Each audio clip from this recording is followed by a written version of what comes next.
Dear Heavenly Father, Lord, we thank you so much for the beautiful Sabbath that we've had and all the incredible lessons that we've read through. And there's a lot more coming together. We ask that you help us, to see it and guide us in our minds and in our understanding, to be able to understand everything that's going to happen in the future between the Catholicism, Protestantism, Adventism, and where our place is among all of this, and how our equality is a true equality, and is the the greatest equality that there is, and everything else is just a counterfeit and a lie. We thank you for showing us and for making it clear to us, Lord, the great gift that you've given us, and we ask that you help us to use it to help those who are struggling. Um, we have a short time left before we need to start doing a great work, and I know many of us are a little bit stressed out about it, but we have such a beautiful message to share, and such a message full of love and hope. And we ask that you continue to put that before our minds so that we can be excited and energized into doing the work that you've called us to do. We also ask that you help those who still need to be baptized in this dispensation, facilitate that as everything opens back up, so that we can all be united and ready to go to do the work that we need to do. We thank you so much for all that you've done for us so far, and we pray for continued guidance in all these studies. In Jesus' name we pray. Amen. Amen. So, Jackie, did you want to go first? Or I can. It's up to No, you. you go. Okay. And just a quick note, when we were talking about the Levites and the Nethinims, when we think about the what we read in the notes by Elder Tess, that the Levites are to already know these things. Keep that in your mind when you go back to look at ancient Israel and the Omega of ancient Israel and the disciples. Remember, I want to say it was the woman at the well, and we just got through with that. But when he says that you're going to go and reap where you did not sow, he did that sowing. He did all that work. He did that work through the external events as well. So when we go to them, they're already ready to hear and receive. Does that make sense?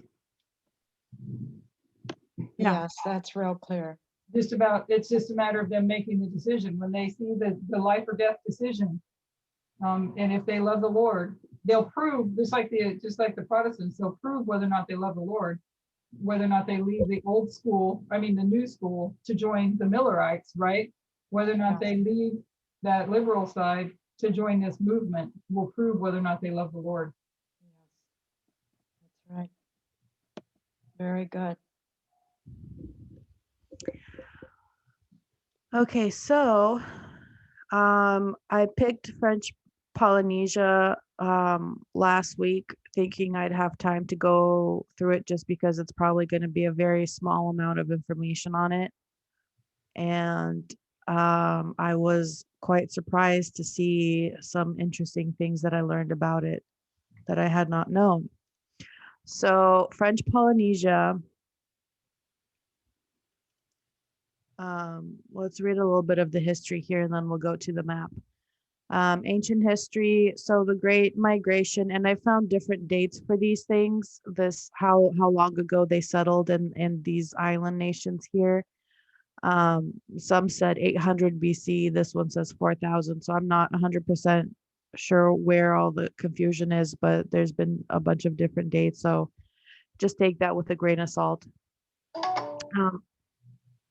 If everyone could mute. The Great Migration from Southeast Asia began around 4000 BC, in which daring seafarers sailed the open ocean in their large double-hulled canoes, using only the sun, stars, wind, ocean currents, and flight patterns of the birds to navigate to new islands. Researchers conclude that Tonga and Samoa were settled as early as 1300 BC. From there, another migratory wave brought these new explorers even farther eastward, reaching the Marquesas around 500 BC. Over the next several centuries, the voyages continued north to the Hawaiian Islands, east to Easter Island and south to the Tuamotu archipelago and the remaining Tahitian islands. Raiatea, known historically as Hawaiki, eventually became the religious and cultural center. From there, around 1000 AD, the canoes proceeded to the Cook Islands and New Zealand, completing the Polynesian Triangle. So if we look over here, the Polynesian Triangle is going to be, you have, can you see my cursor? Yes, I see it. Yes. Okay, Yes. because that's going to be important. Is there any way you can make it red or like a laser pointer? I don't know. You have a laser pointer? Easier to see. I don't. How about, is this the arrow better? That's good. Because there's no, I don't think there's any other way you can change it. Okay. I click that. That's a big plus side. Maybe that helps. So up here, the top of the triangle is going to be the Hawaiian Islands. The bottom left is New Zealand, and then the bottom right is Easter Island. And in the center here is French Polynesia, all the cluster of islands in that area. And it's very widespread, that cluster of islands. They're not that close together. And there's a lot of atolls. I'll show you when we get to the Google Earth thing what that looks like. But the main area that we're going to be focusing on is in the center of this triangle here in these islands. That's French Polynesia. And let's see here. Where's the triangle thing? Okay. So in April 1769, Captain James Cook made his first trip to Tahiti aboard the HMS Endeavour to watch the transit of Venus. He later returned, visiting Moorea, Raiatea, Tahas, Hauhine, Bora Bora, Tupai, and Mauputi, Piti. I can't say, I'm saying this totally wrong, so I'm really sorry. Which he named the Society You're Islands. doing great. European fascination with Tahiti and the South Pacific expanded once Cook and his crew brought back the first map of the islands and illustrations of the indigenous flora and fauna. So this is where we know of Tahiti and Bora Bora, which are very popular destination vacation spots that we've seen. So this intrigue was piqued even further as news spread of the famous mutiny aboard the HMS Bounty, led by Lieutenant Fletcher Christian against Captain William Bligh in 1789. Soon every country in the Western world wanted to attain paradise. The arrival of British and French missionaries in the 1800s provoked a rivalry between England and France for control over the islands, and this forever changed the way of life in Tahiti. And this mutiny is what we're going to end up focusing on, because we can see human rights horrors through that, and we'll go into that. So recent history: the native Pomare family ruled until December 29, 1880, when Tahiti finally became a French colony. In 1957, the islands were reconstituted into a French overseas territory and given the official name French Polynesia. In the early 1960s, a large harbor was built in Papeete, an international airport was built in Fai'a, and a huge crew descended onto the islands to film the movie Mutiny on the Bounty. So this mutiny story has actually been a subject of a few Hollywood movies, none of which I've ever heard of, because I never knew what this was before. So I think they were like way older movies, I'm not sure. But these rapid changes quickly brought French Polynesia into the modern age. In 1977, the French government granted autonomy to French Polynesia. Then on February 12, 2004, it became an overseas country of the French Republic. Now, it was colonized, and Christians went over there and colonized. So the entire area here is all Christian religion. And Protestant, a lot of it, I think. I don't think it's very Catholic. And there's some Adventist influence in there as well. So what we see these days, and even until recent times, I think an article I found that happened in 2020, the French Polynesian people have been fighting for France to fix what they've caused, because for the amount of time from the 60s to the 90s, I think it was the late 90s, they finally stopped. They were using this area. Let's go to the Google Earth. Let me do this. Where's I'm gonna do a stop screen share. We're gonna go here.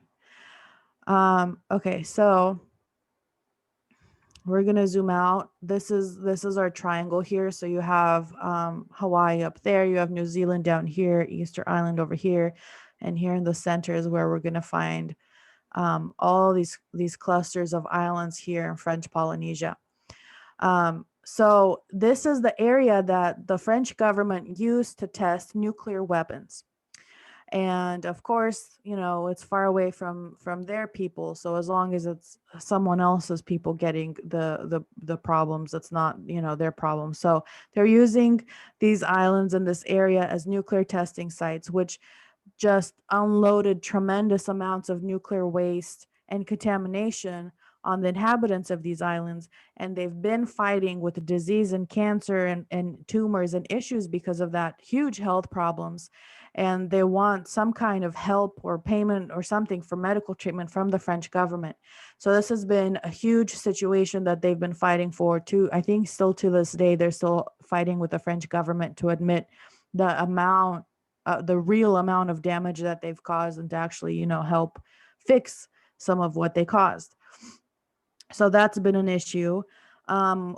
Women's rights, even back, I think, to the Polynesian culture, from what I was reading, it was still kind of male based, and women's role was more in the house. Of course, when what did you do? Where did you go? When colonization came in, the Christianity brought more of that patriarchal society in there as well. So it never ended. It just kept getting a little bit worse. As far as women's rights, the French Polynesian government right now is struggling to maintain an equilibrium, because in their government, I think there's like a total of 50 or 60 representatives, and they've had laws to make sure that half of it is women and half is men, so that they get equal representation. But there's a law that's trying to be challenged that would kind of tip the scales towards the male leadership, and so people are trying to fight that. But in the culture, it's still pretty sexist. It's a lot like US culture and everywhere else in the world. In 2013, though, when it comes to LGBTQ rights, they have the right to get married. They have the right to change their gender on their birth certificate. They have the right to adopt. So they have all the rights there legally. How that is socially and how they actually get treated, if they're discriminated against or not, you know, it doesn't always match the laws. But legally, they have all the legal help that they need for the LGBTQ community. The problem is going back to that mutiny of the Bounty. So, and I think it was around 17.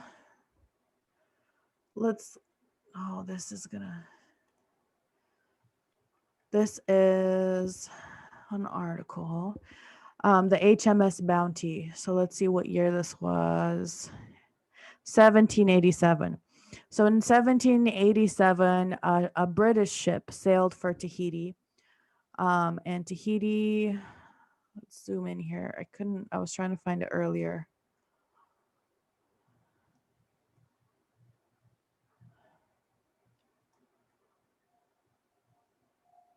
Very cool how you're doing this. Well, I need this because it's, for me, it helps. So I'm just let's just search it real quick.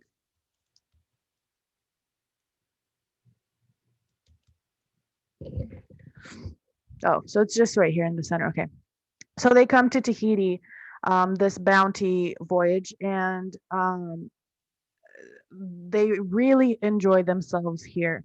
And the leader of the ship, the Englishman Bligh, he was the captain. He was the only one who was an actual real officer. Everyone else on deck was just kind of crew hands. They weren't really a part of any kind of British royal fleet. They were just hired help. What happened was is that the crew really enjoyed their time here and enjoyed it as a paradise. And when it came time to sail back to Great Britain, they didn't want to do that. They wanted to live the island life. So they mutinied. Half of them did. It became a split on the ship. So half of them kind of band behind this guy called named Fletcher Christian. So Fletcher Christian was the one who led the mutiny against Bligh and the men who sided with him. And they ended up putting them on a little boat and giving them a sextant to find their own way back to Britain. And they took the ship, the Bounty. They were going back between Tahiti and there was another island around here. I can't remember. What was the name?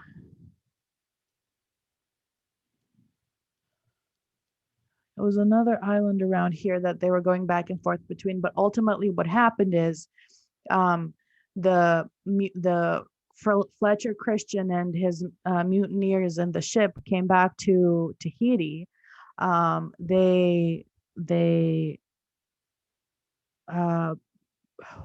the name that they used?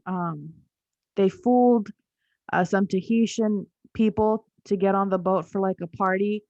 So it was a handful of males and a lot of women that they then kidnapped, and they took them all out here to Picturn. Where are you? Over This is here really to Picturn. prophetic, Adriana. Wow. Even the names, like Christian. Yeah, well, so you just wait and see what happens, because it's really I sad. can't wait to see. Thank you. So Fletcher Christian comes out here with his mutineers and the women that they kidnapped, and the handful of Tahitian men. And they basically just spend their time in revelry. They use the women as just sex objects. And I think one woman ended up killing herself because of how mistreated she was. It was all very bad. And they were just really not decent people. And a lot of, bad stuff was happening. But as the story goes, in air quotes, at some point there was another mutiny, and the Tahitian men, kind of revolted back, and they killed a lot of the mutineers. The only one that was left was this guy named John Adams. And John Adams was one of the only British mutineers left from the original crew. And supposedly he found a Bible and became Christian and completely changed the whole life around of all the people living on Pitcairn, because when they got there, they burned the boat so that they couldn't be found and taken to court by the British the British government. So they were trying to hide out here, and there were no inhabitants on Pitcairn before they got there. So they were the only inhabitants on the island. So they burned the boat. They couldn't get off the island. They all lived there. And what happened was John Adams is then the only one that's left alive, and he finds a Bible that was on the boat and supposedly converts the entire island to Christianity. Well, another ship sometime in the future comes over there and finds that everyone's this lovely, wonderful Christian folk all of a sudden, and it's a miracle on Pitcairn. There's even, I found during lunch, this little Adventist documentary about how what a little miracle how these violent mutineers were changed around and became these wonderful Christian people living the quiet, content island life. Well, what would you know? In 1999 or sometime around there, the Great Britain sent an officer to kind of train on that island, because they were the British Empire was the one kind of subsidizing it and paying for everyone to live there, because it was British citizens who occupied it because of the mutineers. So they claimed it as their own, and they've been subsidizing it. What happened is they sent an officer there. I think her name was Gail Cox. And one of the young girls on the island confided in her that she was raped at 12 years old. And she wasn't the only one, and it happened multiple times. So this woman started to ask other girls, and everyone, the whole secret started to come out that there is a huge problem with pedophilia on that island. So she goes, tells her government what's happening. And so the UK sends 2 more officers, and this 5-year long investigation starts. That's 1999, it starts. And what happens is there's a documentary that I'm going to put in the chat in a little bit that you can all go watch because it's really sad. But this island that everyone regarded as this, pious little Christian island, what it really was is the older men would take advantage of the young women. And they're all descendants of those mutineers who were also people who were abusive. And Stephen Christian is one of them. A lot of them are going to have that last name Christian because of the descendants of Fletcher and everyone else that was there, his children, and then John Adams. So what happens is they were raping these young girls, and they fought back against the British government and said, it's actually our culture here. We have underage sex is what we call it. But the victims say, what do you mean? I was 3 years old. How underage sex? What do you mean? And so a lot of those girls who were abused ended up leaving the island as fast as they could. And a lot of them are in New Zealand, some in the UK, some in LA, some wherever. The documentary goes a little bit more into it. And what the issue was, when the investigators went over to that island, they had a whole group of women who were denying and saying, no, the young women led those investigators on. They're just promiscuous here. The young women are just promiscuous. That's just our culture. That's our island life. And NPR did an interview with the person who wrote the book. I think it was called Trouble in Paradise, but the news people who were allowed to be there for that trial, one of them wrote a book about the experience there, and she was sitting by these women, and one of them would say in one breath, someone tried to do something with me when I was 12 years old, and I knew it was wrong, and I ran away. And then in the next breath, blame the young women for being promiscuous. So it was this crazy thing that was happening. And the reason why is all the labor on the island is highly dependent on physical labor and the men of that area. And because it's completely isolated, the only people who run that island are the men who live there. So the people who are in charge of the law enforcement are the men who live there, who are perpetrating these crimes. So there is no one you can go and complain to, because it's everyone who is there is doing it. And it's super sad. It's super sad. So in 2004, 6 men were convicted. A lot more were accused, though, but victims were reluctant to speak up about what was happening, because obviously shame and other reasons. It is what it is. It's not easy to, relive all that kind of stuff. And a lot of them left and just tried to deal with their trauma somewhere else, away from that island. But the irony of this, perception that it was this nice little quiet Christian island, and how wonderful it was that, they were saved from that life. But when you have that system of patriarchy and inequality, this is the kind of thing that kind of happened there. So I thought it was interesting. It's really sad. I didn't know I was going to find that here, but that's like a big story of this area. So as far as women's rights, 2004, that all came out, and that's what Pitcairn Island is about. And all that was the Tahitian people that were kidnapped from French Polynesia in the 1700s and taken there, and that's how that worked out. But as far as the human rights in this area are, it's pretty much the same as everywhere else, the same kind of fight and ongoing legal struggle. So I'm going to put the documentary link so you guys can watch it. It's interesting. It's sad, but that's what we're doing, is we're learning about these things. And that's all I have. You know, I'd have to think about it more, but it reminded me of the island that Paul gets on in some ways too, that island, and the different people, that groups that are there, right? That they took there. What was that? I was thinking about the island that Paul gets on. Oh, What was it? yeah. Yeah. I don't know why. But I think there's a lot more there. If I was brighter at some of this, it's very, very interesting. Thank you, Adriana. Yeah, it's really sad because everywhere, the people were just living regular lives. And then whenever the British and French ships came in, you had the people who were very Christian and pious and wanted to civilize, those individuals because they thought they were very uncivilized savages. And so they repressed their culture and their heritage.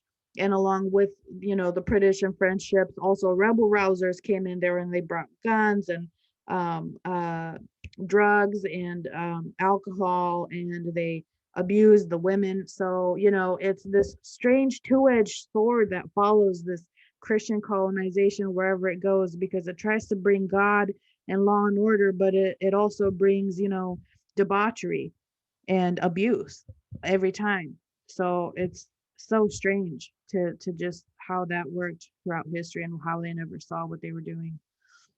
But anyways, that's mine. Yes, and a counterfeit to Christian, and the way this counterfeit Christianity, right? Because the guy's last name was Christian, right? Yeah. Mm-hmm. To me, I found that striking too. Yeah, and when you watch the documentary, so many men on that whole island are named, because there's only 50 yeah, people living on Christian. the I island, know you and a brought lot that of them out. have that last name Christian, and I'm like, oh, this is just so bad. It's so You bad. know, it's just like a mini story of what we're seeing. Yeah. So timing. Yeah, thank you.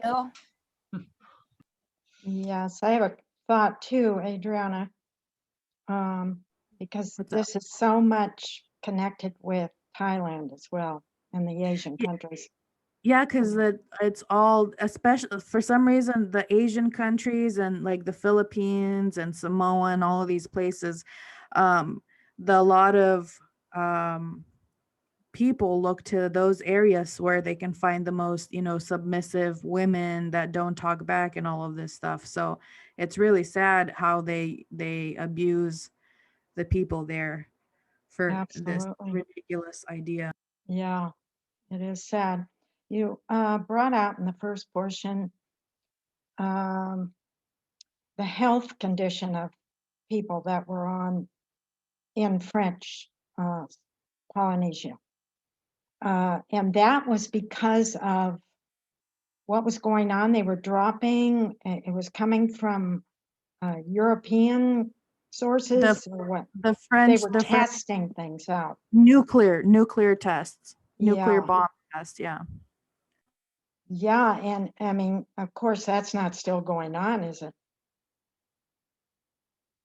No, that ended in the late 90s, I think. But it's the health effects are gonna last for a very long time, because that's how do you clear all that waste out of that water in those islands? It infects all the coral reef life, and that's a lot of what, those islands are made of. That stuff sticks around, and they eat the fish. That's their food supplies, the That's fish that have right. now contaminated with that. So it has long lasting effects, and the French government hasn't had, they put some system in place, but the people of French Polynesia made it pretty clear that it's not enough. There's still a lot of issues, and they want some kind of recognition, from the Well, French government of what they did. America did the same thing in like on the Marshall Islands and some of the Yes. Polynesian Yeah. islands up there. They did Yeah. the same thing. And Yeah. Yeah. and there are people that have, strains, cancers, and like the whole population has cancer, and it's just They're still suffering from the Yeah. effects Oh, years ago, 50 years. It's just so sad. Yeah. It's how they treated these people like nothing. Like, so what? We don't care about you. Oh, it's that attitude of, it's just despicable. it's terrible. Um, am I wrong in, I missed the very, very beginning of this, but am I wrong in understanding that the the island was Seventh-day Adventist? No, they Because had, it was just a couple people that were also looking into that, but it's just Christian mainly. I don't know what denomination. okay, but there- because because there's a book that the Adventist, bookstore will put out about it, about Pitcairn, and claiming that the island was Seventh-day Adventist. So I just was I did hear that just too, was wondering Kathy. about that. I did hear that too, Kathy. I don't know if it was Pitcairn, but it was one of those islands that they were all Seventh-day Adventists. That was one of the first books I read when I became an Adventist. It was Harvest Time Books, I think, put it out, but I could be wrong on that. But Yeah. it was one of a Yeah. few. And they claimed that, yeah, they became Seventh-day Adventists because as they were reading through the Bible, they discovered the Sabbath. And so they, That could be. I saw a mention of it. I didn't really stick around too much because I was more focused on the trial part of it, but that could be. Hold on. it's called Pitcairn Island, I think, or something like that. Yeah, Something about it's something. There's more words in the title, but Pitcairn is a word in the title. Yeah, And no, I can't think you're remember what the right. name of the book was. I think it is that island. Yeah. Wow, that's even more sad. But that's even more sad. He's right. It's sick. Yeah.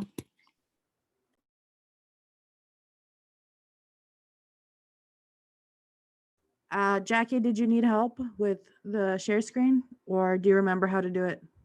I think we'll see what happens here. I've got some couple of things on email I need to get on my screen here. That is, It is. that is the Pitcairn Islands, where there's numerous Adventists and a church there. That is the Pitcairn. She's gonna put a thing on the chat so you can check it out. We saw a documentary on that some months ago.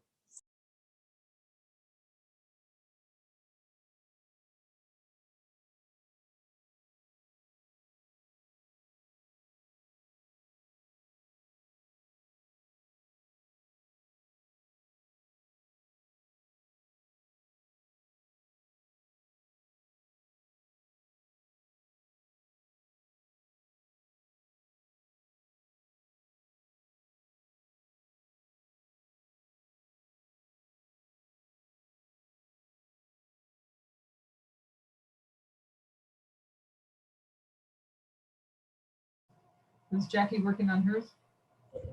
Yeah.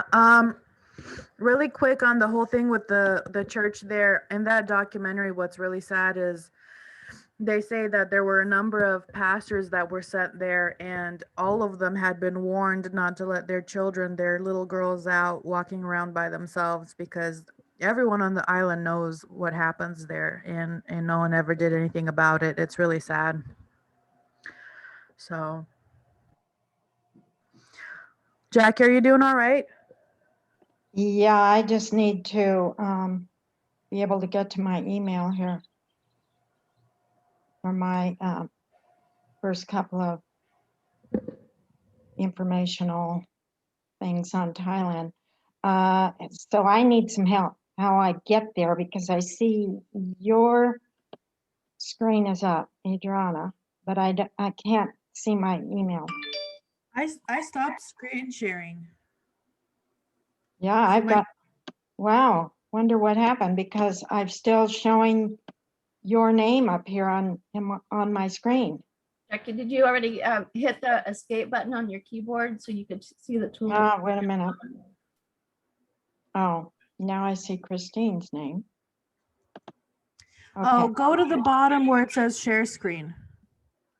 Yeah, that's what I have to do. Okay. Mhm. Wait a minute here. All right. There we go. And we see. All right. I don't see it now. There we go. Okay. Now I'm going over here. Where am I? Here we are. Yeah, there's two. One is a video, one is some information on.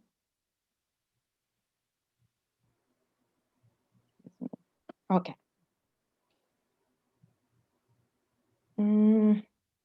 I think that's wrong, you know.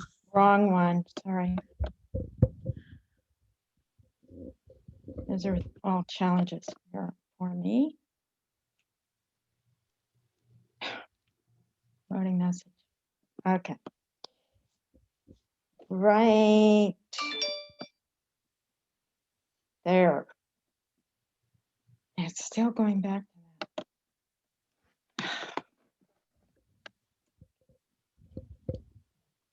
I don't want to take up too much time with your mom giving hers today too, so.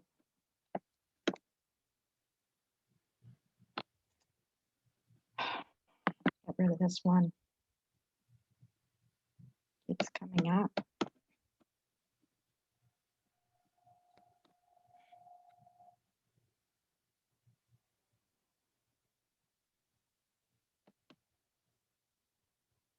Why that isn't going away.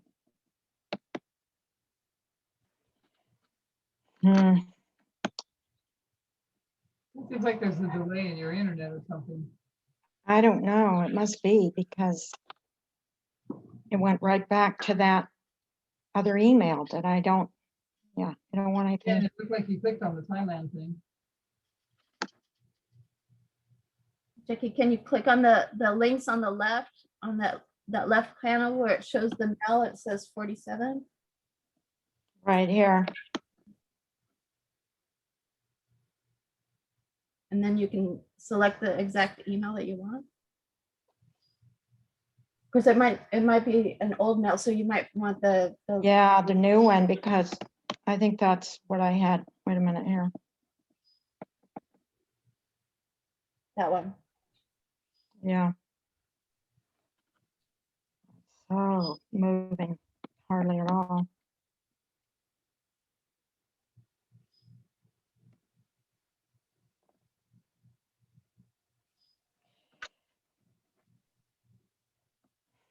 Are you using your mouse, your connected mouse, or the one on your laptop?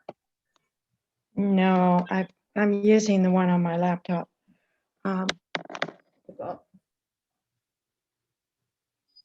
on.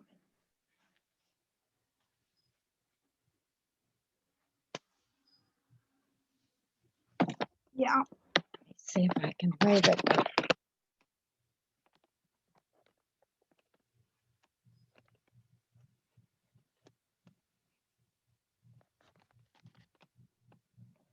Now where are we here?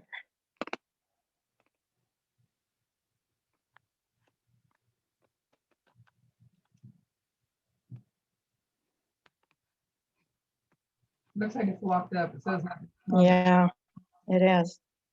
There it is. Let's see. Oh, it just keeps going away. You want to try, and I don't know if you're going to be able to, if you can't get into it at all, forward it to me and I can screen share for you, but you can't get into it at all if you forward it. No, it's on my email. Can you exit out and then reopen it again? It's probably going to take a little bit of time here to do that. Well, it's not working this way, so sometimes Either way, huh? Yeah, I'm sorry, everyone. it's okay.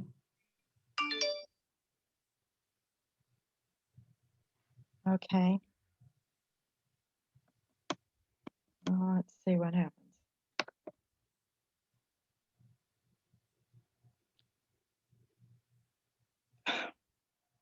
Now let's see.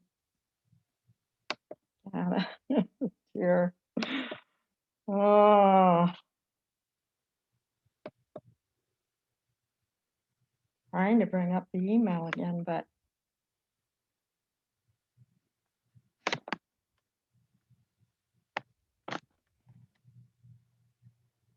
it's stuck. Yeah, Maybe let Christine go ahead then. And then you. yeah, because this is just gonna take time if it's, you know, might have to- frozen up here. Yeah, you might have to reboot. Let Christine go and then you reboot and then pick up when she's done. I'm sorry, Okay. Jackie. Yeah, this is, I Do mean, you have this has been slow on a hold for internet? 3-4 weeks, pardon Do me? you have a slow internet where you live, or is that an older computer that you're working No, with? it isn't so much, I think it's my computer, yeah. And it is slow, for sure, but it's not old, just, yeah. Anyway, I won't go into it, all the problems I've Yeah. had with internet Sorry, and Jackie. computer both, but yeah, so I will stop share screen then. Yeah, and then And- maybe do a reboot. while Yeah. Christine does hers. And Okay, pray that it comes back we'll up. see what happens here, yeah. Because I was looking forward to doing this today. Yeah, so I can't share. Hopefully, All right, I'm really sad about it, but let's hope no, maybe I hopefully can we get this can. going. Christine, I think I said Christine, we mean Christina, right? Yep. Sorry. Adriana, close the door. Sorry, we have an echo. So I will be talking about Germany. I don't have Germany's history and stuff like that because we should know where Germany is and how the 10 tribes of Europe came about and all that kind of stuff. So I will go directly into the issue. Many things, it's just like it is in other countries. I'm just going to read because every time I do one of these, I discover something new that I didn't know. It's part of the feminism. And it's good for us to get educated and to know, you know, just in case we come in contact with somebody, we talk to people, and even among ourselves, we need to know what the big issue is. So for centuries, a woman's role in German society was summed up and circumscribed by the 3 K words. Kinder, which is children, Kirche, church, and kitchen. Sometimes the 4th K is mentioned, which is clothes. So that was the role of the woman in German society. Feminism in Germany as a modern movement began during the Wilhelmine period, 1888 to 1918, with individual women and women's rights groups pressuring a range of traditional institutions, from university to government, to open their doors to women. This movement culminated in women's suffrage in 1919. Later, waves of feminist activists pushed to expand women's rights. A little bit of history. History of German women. Feminism in Germany has its earliest roots in the lives of women who challenged conventional gender roles as early as medieval period. From the early medieval period and continuing through to the 18th century, Germanic law assigned women to a subordinate and dependent position relative to men. Salic law, from which the law of the German lands would be based, placed women at a disadvantage with regards to property and inheritance rights. Germanic widows required a male guardian to represent them in court. Unlike Anglo-Saxon law or the Visigothic Code, Salic law barred women from royal successions. Social status was based on military and biological roles, a reality demonstrated in rituals associated with newborns, when female infants were given a lesser value than male infants. the use of physical force against wives was condoned until the 18th century in Bavarian law. Some women of means asserted their influence during the Middle Ages, typically in royal court or convent settings.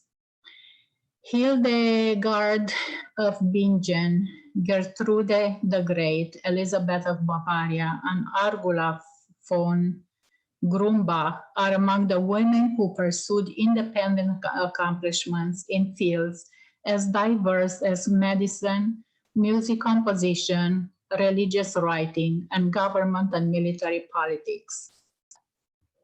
Enlightenment and early 19th century. Legal recognition of women's rights in Germany came more slowly than in some other countries such as England, France, the United States, or Canada. The equal rights of parents under German law did not arrive until the German Federal Republic in the 20th century. The German Civil Code, introduced in 1900, had left the law unaltered in the matter, basing it precisely on the general state law for the Prussian state of 1794. Property rights were also slow to change. During the late 19th century, married women still had no property rights, requiring a male guardian to administer property on their behalf. Exceptions were made for cases involving imprisoned or absent husbands. Any woman who had inherited an artisan business had some freedom in practice to run the business, but she was not permitted to attend guild meetings and had to send a male to represent her interests. Tradition dictated that the state recognizes a burgher but not a burgess. The Age of Enlightenment brought a consciousness of feminist thinking to England and France, most influentially in the works of Mary Wollstonecraft. This was a development that lagged in German-speaking regions. Where upper-class women were literate in England and France and sometimes became prolific writers of feminist works, a network of feminist writers and activists was slow to emerge in what would become modern Germany. Many reasons have been considered as having a bearing upon this dilemma, from fractured regions to the lack of the capital city, to the slow spread of novels and other literary forms of German-speaking areas. Women with literary talent were more likely to work in relative isolation, yet they left a legacy of letters and memoirs that gained a new popularity as the nostalgic culture history trend in the first decades of the 20th century. Feminist ideas still began to spread, and some radical women became outspoken in promoting the cause of women's rights. Sophie Moreau launched the Almanach für Frauen in 1784. Feminism as a movement began to gain ground toward the end of the 19th century, although it did not yet include a strong push to extend suffrage to German women. Some women who worked for women's rights were in fact opposed to extending the vote to women, a stance that became more widespread at the turn of the 20th century when many Germans were concerned that granting women the vote would result in more votes for socialists. Wilhelmine Germany. Germany's unification process after 1871 was heavily dominated by men and gave priority to the fatherland theme and related male issues such as military prowess. Nevertheless, women became much better organized themselves.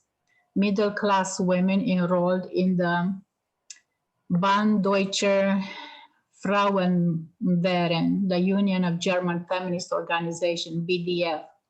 Founded in 1894, it grew to include 130 37 separate women's rights groups from 1907 until 1933, when the Nazi regime disbanded the organization. Can you back up just to the previous paragraph? Yeah, there was something you said in there that tripped a, if you give me a second. Some women who worked for women's rights were in fact opposed to extending the vote. There was something you said in here that made me think of what we've been talking about earlier. Oh, yeah, because it would, granting women the vote would result in more votes for socialists, which I thought. Yeah, I looked at that one too. So, you know, they were afraid that women will bring in socialism. I was just connecting it, and help me if I'm wrong on this, I was kind of connecting it to the thoughts of what Pope Francis said about women being the nurturing, caring, and caress and loving. It's like, but yeah, you can't have too much of that because then you wind up becoming socialist, caring about people and taking care of them instead of, you know what I'm saying? I don't know if that makes sense, but that's what went through my mind when you read that. Yeah. The BDF gave national direction to the proliferating women's organizations that had sprung up since 1860s. From the beginning, the BDF was a bourgeois organization, its members working toward equality with men in such areas as education, financial opportunities, and political life. Working class women were not welcome. They were organized by the socialists. So the big truth is that communism brought a lot of equality between men and women, especially in my country. You know, the fact that they had women work and they put women in, you know, leading positions and stuff like that, it just gave them power. So I don't know how much that played a role. Formal organizations for promoting women's rights grew in numbers during the Wilhelmine period. German feminists began to network with feminists from other countries and participated in the growth of international organization. Marie Street was active as a feminist leader, not only in Germany, but with the International Women's Suffrage Alliance. Street met the radical feminist Anita Augsburg with Mina Kauer and became a supporter of the Women's Legal Aid Society. Street's goals included suffrage for women, access to higher education, and end to state-regulated prostitution, free access to contraception and abortion, and reforms to divorce laws. Street was active as a member and leader in many German feminist organizations during the late 19th century and early 20th century, including League for the Protection of Motherhood and Social Reform, and Federation of German Women's Association. The FGWA had been moderate in its position until 1902, then launched a campaign to reform the civil code, but the campaign failed to bring about any changes. Street found herself on the radical edge of Germany's feminist movement, spearheaded the German Association for Women's Suffrage from 1911 until it disbanded in 1919, having achieved the goal of women's suffrage in November of that year. Socialist feminists were active in promoting the rights of working class women. Socialist, communist, and social democratic organizations had feminist members who promoted women's rights with mixed success. During the rise of nationalism in this area, one fascist organization that was actually anti-feminist was the German National Association of Commercial Employees, which promoted the interests of the merchant class. There was a little opportunity for feminists of the working class and feminists of the middle or upper classes to work together. The expansion to Germany's industrial economy during the 1890s and up to the World War I had brought more women into the labor force. However, cooperation between the social classes was unfeasible at the time. Women's emancipation was attained despite pressure from the German League for the Prevention of Women's Emancipation, which numbered several hundred supporters and was active beginning in 1912, disbanding in 1920. The anti-feminist sentiment among some Germans reflected a variety of arguments against women's emancipation. The arguments against women's emancipation varied, but often included sentiments regarding the inferiority of women and women's subjugation to men as determined by God or by nature. More frequently, and sometimes additionally, they included charges that a change in women's position in society would be morally wrong, against tradition, and would trigger a decline of the importance of the family. Such arguments sometimes surfaced as protective and paternalistic justification, the desire to shield women from the public sphere. Writer Hedwig Dohm gave some impetus to the feminist movement in Germany with her writings during the late 19th century, with her argument that women's roles were created by society rather than being a biological imperative. During this period, a wider range of feminist writings from other languages were being translated into German, deepening the feminist discourse for German women. Access to education. In Sex in Education, or A Fair Chance for Girls, educator Edward H. Clark researched educational standards in Germany. He found that by the 1870s, formal education for middle and upper class girls was the norm in Germany's cities, although it ended at the onset of menarche, which typically happened when a girl was 15 or 16. After this, her education might continue at home with tutors or occasional lectures. Clark concluded that evidently the notion that a boy's education and a girl's education should be the same, and that the same means the boys, has not yet penetrated the German mind. This has not yet evolved the idea of the identical education of the sexes. Education for peasant girls was not formal, and they learned farming and housekeeping tasks from their parents. This prepared them for a life of harsh labor on the farm. On a visit to Germany, Clark observed that German peasant girls and women work in the field and shop with and like men. None who have seen their stout and brawny arms can doubt the force with which they wield the hoe and axe. I once saw in the street of Koblenz a woman and a donkey yoked to the same cart, while a man with a whip in his hand drove the team. The bystanders did not seem to look upon the moving group as if it were an unusual spectacle. Young middle class and upper class women began to pressure their families and the universities to allow them access to higher education.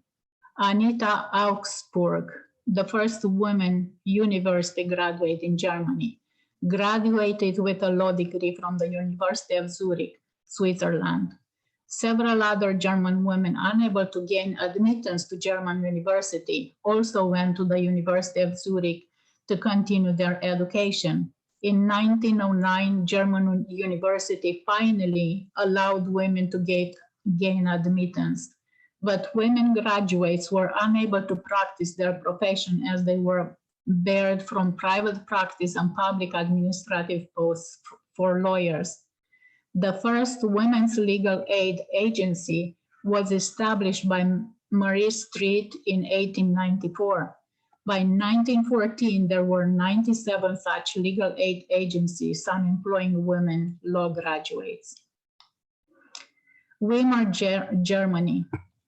Following women's enfranchisement, women's rights made significant gain in Germany during the Weimar Republic.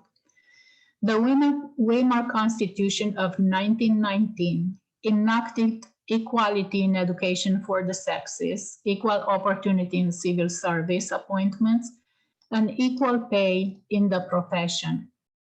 These changes put Germany in the group of advanced countries in terms of women's legal rights.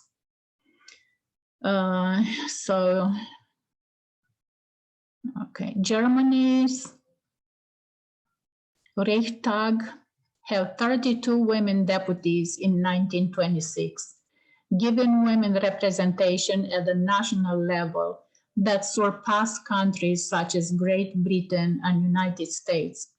This climbed to 35 women deputies in the Reichstag in 1933 on the eve of the Nazi dictatorship, when Great Britain still had only 15 women members in the House of Commons. The umbrella group of feminist organization, the BDF, remained the dominant force in German feminism during the interwar period. It had around 300,000 members at the start of the World War I, growing to over 900,000 members during the 1920s.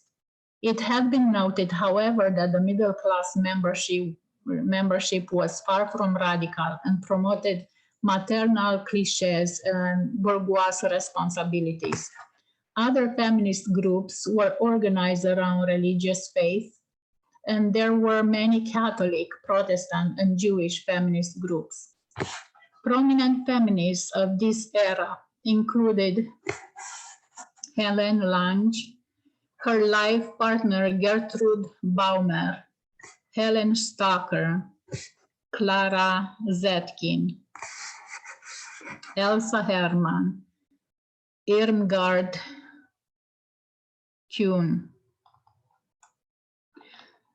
The Weimar Republic was an era of political fragmentation in Germany. Along with the economic chaos of the interwar years, Weimar culture in general had a degree of social chaos, which was experienced in the city of Berlin in particular.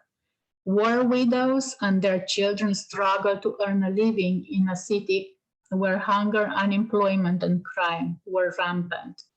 At the same time, a liberation of social mores meant that women had a social freedom they had not experienced until then. Socialists and communists in particular became open in demanding free access to contraception and abortion, asserting your body belongs to you. So I don't know if they did this just to gain control of the population, but this is what it says. Is socialists and communists gain freedom to women. So now we're going in the Nazi era. Historians have paid special attention to Nazi Germany's effort to reverse the gains that women made before 1833, especially during the liberal Weimar Republic. It appears the role of women in Nazi Germany changed according to circumstances. Theoretically, the Nazis believed that women must be subservient to men, avoid careers, devote themselves to childbearing and child-rearing, and be a helpmate of the traditional dominant father in the traditional family. However, before 1933, women played important roles in the Nazi organization and were allowed some autonomy to mobilize other women. After Adolf Hitler came to power in 1933, the activist women were replaced by bureaucratic women who emphasized feminine virtues, marriage, and childbirth. As Germany prepared for war, large numbers were incorporated in the public sector, and with the need for full mobilization of factories by 1943, all women were required to register with the employment office. Women's wages remain unequal, and women were denied positions of leadership or control. In 1934, Hitler proclaimed, "A woman's world is her husband, her family, her children, her house." Women's highest calling was motherhood. Laws that had protected women's rights were repealed, and new laws were introduced to restrict women to the home and in their roles as wives and mothers. Women were barred from government and university positions. Women's rights groups such as the modern BDF were disbanded and replaced with new social groups that would reinforce Nazi values under the leadership of Nazi Party and the head of women's affairs in Nazi Germany. In 1944-1945, more than 500,000 women volunteers were uniformed auxiliaries in the German armed forces. About the same number served in civil aerial defense, 400,000 volunteered as nurses, and many more replaced drafted men in the wartime economy. In the Luftwaffe, they served in combat roles, helping to operate the anti-aircraft system that shut down Allied bombers. West Germany and East Germany. This lady is Alice Schwarzer, founder of Emma magazine and Germany's most prominent feminist. And this is a picture from 2010. During the post-war period, political life in the Federal Republic of Germany was conservative in character.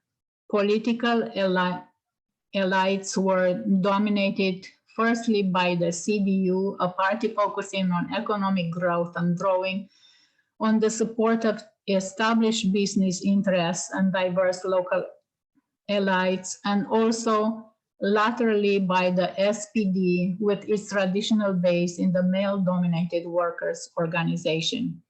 Demographic changes which resulted from World War II meant that women made up a larger portion of the electorate for several decades, but this did not result in significant representation in government. By 1987, women still made up only 10% of the representatives in Bundestag. Women had less education and they were less likely to be employed either in the professions or the service industry. Yet, after the Federal Republic of Germany began to make strides in its recovery from the aftermath of World War II, feminist issues began to rise to the surface of public consciousness. The works of feminist writers such as Betty Friedan were translated into German, and a new generation of German feminists began to agitate for social change. A disillusionment with conventional political parties and even with standard Marxist activists led to the growth of the radical left during the 1970s, including militant groups. Rot Zora was one anti-patriarchy terrorist group. While it carried out an estimated 45 bombings and arson attack between 1974 and 1995, it accomplished little. A development in the left that had a longer lasting impact was the establishment of the Green Party in 1980. Feminists pushed the Green Party to include abortion reforms as an unqualified party commitment, and as more feminists became part of the party leadership, women's rights were brought to prominence by the mid-1980s. West Germany's most well-known feminist, the Mediagenic Alice Schwarzer, founded the popular feminist magazine Emma in 1977 and remains its editor-in-chief. State socialism in the German Democratic Republic ostensibly meant equality between the sexes. Marxist writers such as Friedrich Engels, August Bebel, and Clara Zetkin had written of the role of gender exploitation in capitalism. In the GDR, there was little public consciousness of conflict between the sexes, although women's rights were discussed by certain activist groups, drawing Stasi attention. The official GDR line during the 1960s and 70s was that the Western feminist movement was man-hating. Women in the GDR were reputed to have a more exhausting way of life than women in the FGR for a number of reasons. In addition to a longer formal work week for GDR workers, women performed 3/4 of the work of the housework and childcare. Few people owned cars, and product storage and long lines made errands such as grocery shopping more time-consuming. Although men were entitled to 1 year of parental leave following the birth of a child, they did not actually take it. By the 1970s, some GDR writers were observing that women's social roles were lagging their legal and economic status. Until 1977, married women in West Germany could not work without permission from their husbands. However, women began to receive extensions to paid maternity leave that were generous by Western standards. That is crazy, 1977, this is our lifetime. Not to be allowed to work without your husband's approval. Feminism in Germany since Unification. By the early 21st century, issues of intersectionality between diverse social groups gained the attention of a larger number of feminists and other social reformers in Germany and beyond. After decades of pushing for greater legal recognition as full citizens, Gastarbeiter, guest workers and their children, often born and raised in Germany, won some reforms at the national level in the late 1990s. During this time, women's rights groups had not in general made the guest worker issue a feminist cause. There were sporadic instances of women's rights groups voicing support for women guest workers' right to vote and to have other women's rights included in the government's 1998 draft law for guest workers. Before 1997, the definition of rape in Germany was whoever compels a woman to have extramarital intercourse with him or with a third person by force or the threat of present danger of life or limb shall be punished by not less than 2 years imprisonment. In 1997, there were changes to the rape law, broadening the definition, making it gender neutral, and removing the marital exemption. Before, marital rape could only be prosecuted as causing bodily harm, insult, and using threats or force to cause a person to do, suffer, or omit an act, which carried lower sentences and were rarely prosecuted. Networked feminism, where women's rights activists communicate and organize using social media, is a growing trend among younger feminists in Germany.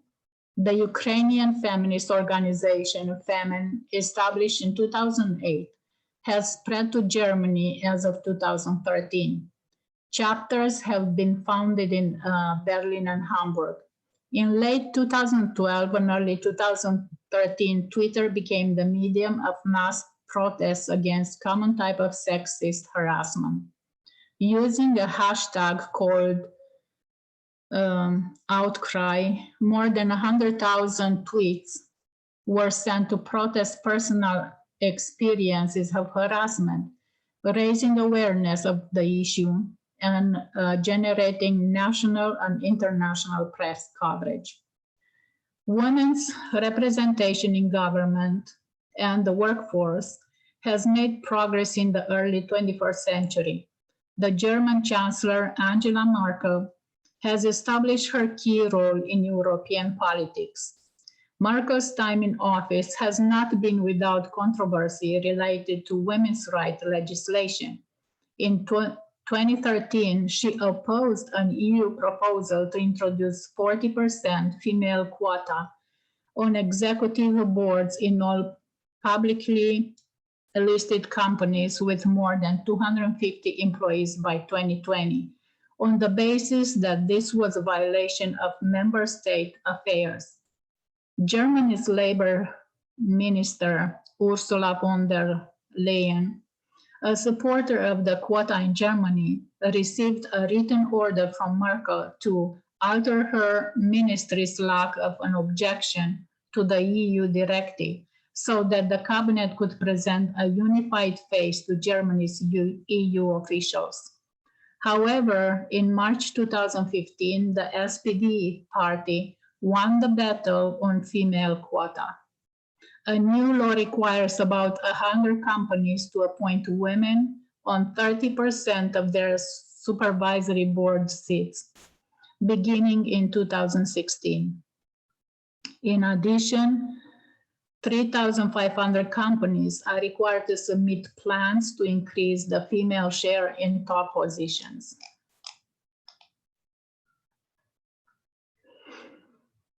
(1970s to present day). The global feminist movement began in the late 19th century and has continued to the present with the goal of obtaining equal rights for women in social, economic, and political sectors. In contemporary international mainstream rhetoric, the term feminist may conjure negative connotation due to a misconception that the goal of the movement is to disadvantage or berate masculinity. Rather, the movement seeks to dismantle a highly patriarchal society in order to promote gender equality. While the global feminist movement has certain unified overarching goals, it differs depending on the specific cultural climate and political history of a nation. The issue of gender relations in Germany has a complicated history, partly attributed to the post-World War II separate regimes of East Germany and West Germany and their subsequent reunification in 1990. The opportunities available to women and to women's relationship to work, education, and family differed greatly. It took the German parliament until 2005 to outlaw discrimination based on gender, skin color, ethnicity, disability, age, and religion. Despite the seemingly slow progression of equality, the representation of women in position of government leadership has steadily risen since 1970, vastly surpassing United States. And these are some points that feminist movement is asking for. Abortion, a legal right, feminists versus all. The struggle for abortion rights sparked the emergence of the women's liberation movement in West Germany. Since 1871, paragraph 218 of German Penal Code prohibited women from terminating pregnancy, and female sexuality was consequently shaped by the fear of unwanted pregnancy. Women continue to have abortion regardless. However, the legal ban not only criminalized women and doctors, but also frequently placed them in life-threatening danger. The fight for the Fristen-Lösung for abortion with impunity in the first trimester, and thus also for women's rights to self-determination over their own bodies and lives is therefore not accidentally the catalyst for the widespread women's movement in West Germany at the beginning of the 1970s. The dispute surrounding the Fristen lawsuit was to last decades and still not resolved today. Women who work, housework, and claim for equal pay. When the women's movement started, housework was still by law a woman's job. According to German civil code, a married woman was only allowed to work if she didn't neglect the domestic duties. Feminists fought successfully for the abolition of this law, and they are the first to point out the financial value of the housework that housewives carry out for free. Soon thereafter, the inferior pay of working women became a key issue. And in 1981, the Heinz-Frauen win a first, if only partial, victory in the fight for equal pay for equal work with their legendary strikes. The lifting of the ban on night work, which above all served as a pretext to keep women away from well-paid men jobs, was also controversially called for by the women's movement. In general, the women's movement called for protest against unions and so-called male professions. Feminists demanded half of the work, half of the world for women, half of the home for men.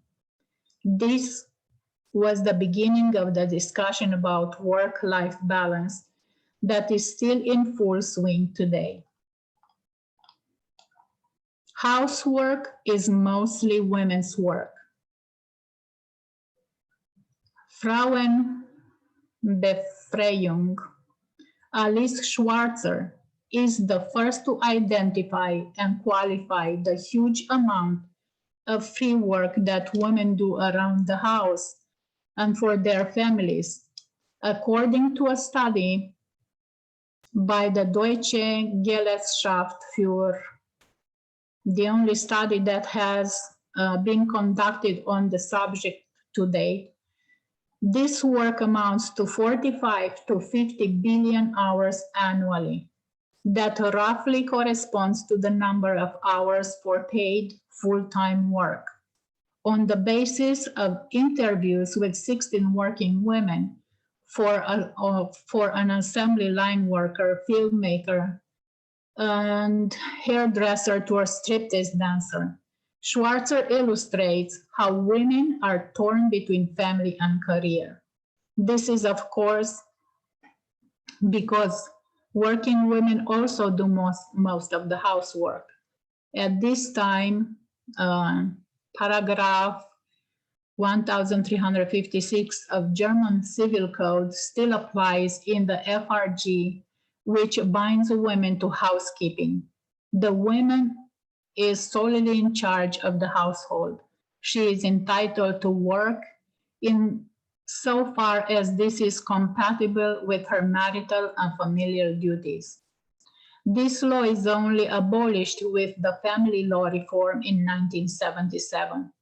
In the GDR, on the other hand, since 1966, married couples have managed their relationships so that the woman can combine motherhood with her professional and social activities. That is just a picture in the book. Although women in the GDR work just like men, women also do the lion's share of the housework.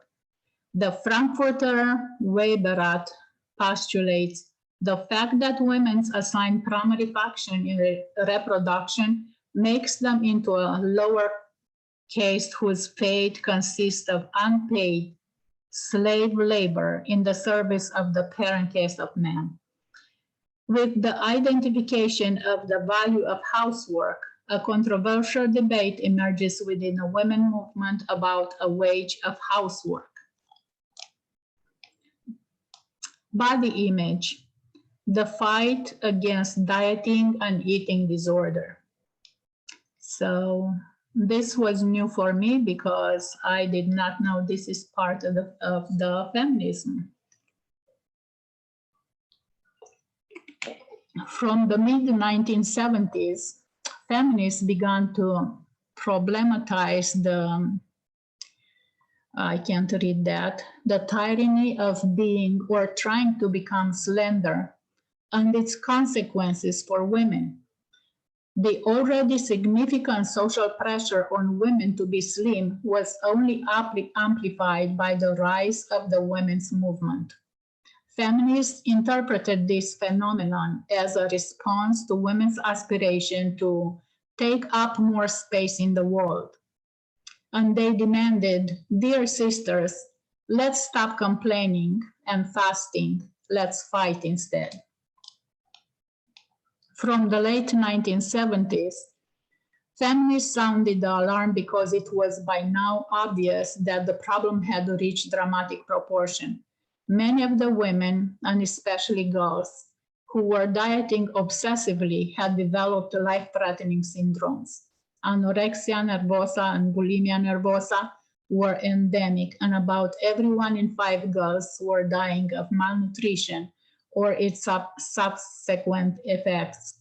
From the mid-80s, experts established the first centers for eating disorders in Germany, at which they not only treated those affected, but also addressed the connection between eating disorder and gender roles, and implemented preventive measures. In the meantime, the public had become aware of the epidemic extent of eating disorders, and there were first counter movements like, for example, the ban on anorexic models in Spain and France. April 1978, the standardized female body. 1 year after the magazine foundation, the feminist magazine Emma thematized the pressure on women to have a standardized slim body. In this magazine, Friedrich Munk describes the Vermessung der Frau, measurement of women, by the fashion and textile industry. Dress sizes that fit women without the ideal size are not available. Instead, the industry produces clothes for an idealistic standard figure. And they do so even though the research institute Hohenstein, which specializes in textile and clothing, had determined that almost half of women in the Federal Republic of Germany wear a size dress 44 or larger. So I didn't know, I noticed that when you go here in this country, when you go shopping, the dress sizes that are, bigger sizes like women's X or whatever sizes, extra large and up, you don't find enough, you don't find nice clothes, you can barely find something. And this is done with purpose, like it says here, and I never realized this. It is done with purpose to emphasize the ideal size of a woman. Eating disorders, fitness trends. Women need to be thin to take less space in society. The work of women in filmmaking industry, which is dominated by men.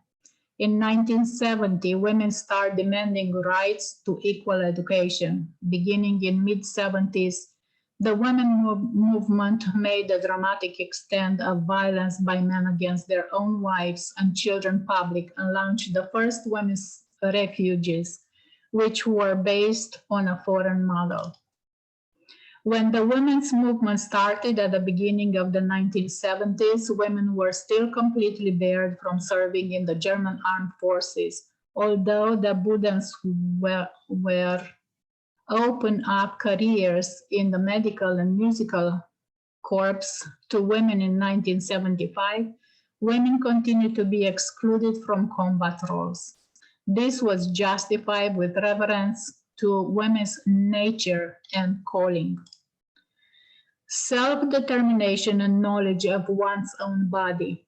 women's health initiatives were directed against a patronized and patriarchal medicine that made the male body the point of reference and declared the female body to be a deviation that was both medicalized and pathologized.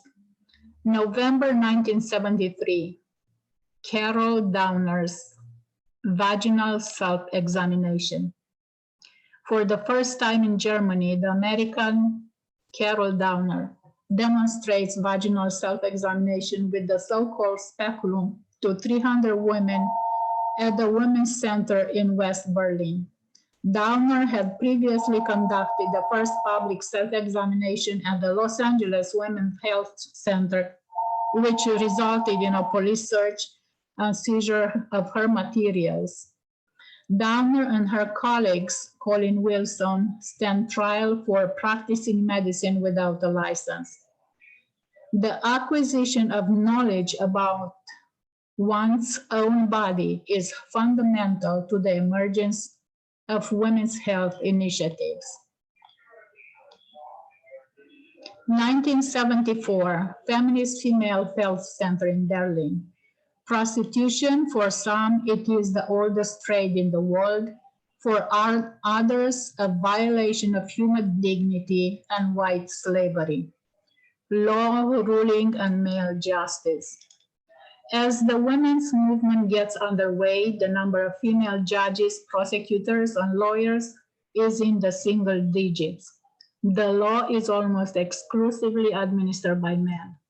Feminists analyze that in addition to already familiar class justice, there is also a male justice that has an effect on verdicts, in particular with respect to murder and sex crimes. Traditional and newly established network for female lawyers founded over the course of the women's movement managed to transform discriminatory laws to the point of appending the following central passage to, of the German Constitution. The state promotes the effective enforcement of equal rights for women and men and is working to eliminate existing disadvantages. In 1994, Jutta Limbach is the first woman and self-confessed feminist to become president of the Federal Constitutional Court. Today, almost every second judge is female. A more female church, feminist theology, and women in the church. Let your women keep silence in the churches. But women want to have a voice in the church, and not only as members of the congregation, but in dialogue with God, and all the way up to leading positions within the church hierarchy. 1974, at the beginning, there was woman.